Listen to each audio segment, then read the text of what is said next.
marks দি ভালকে pass কৰিব লাগে হয় না কেনেকুৱা বনাবা বাকি ভিতৰত ডেকোৰেশন কৰিবা এইটো পিছৰ কথা কিন্তু ফাৰ্ষ্টতে কি তোমাৰ ফাউন্ডেশনটো ভাল কৰিব লাগিব ঘৰটো মজবুত হলেহে এই ইটাৰ যোনটো ফাউন্ডেশন আছে সেইটো মজবুত হলেহে পিছত ঘৰটো কিমান ডেকোৰেশন কৰিবা সেইটোৰ ওপৰত পিছত হ'ব কিন্তু ফাউন্ডেশনটো মেইনলি ভাল কৰিব লাগে সেম থিং মেট্ৰিকটো হ'ল তোমালোকৰ ফাউন্ডেশন ষ্ট'ন এতিয়া ফাউন্ডেশনটো যিমান মজবুত কৰিবা যিমান ষ্ট্ৰং কৰিবা পিছত গৈ পেলাই যি হোৱা তোমালোকে যদি দেখাব হও এটা এক্সেল টু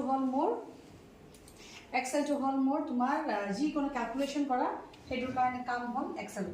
এটা এক্সেলর কাম যেহেতু ইজি মানে কম্পিউটার মানে কি সব বস্তু ইজি হব লাগে হয় না এই সিম্পল যদি মই ইয়াতে কিবা নাম্বার লিখো ওকে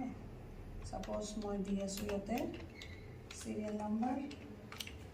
নেম আর ইয়াতে কিছুমান suppose random number suppose page values কৰি দিবা ঠিক আছে হল এতিয়া তুমি বাহিৰত ক্লিক কৰি মানে কোডবা ক্লিক কৰি পেলাই যদি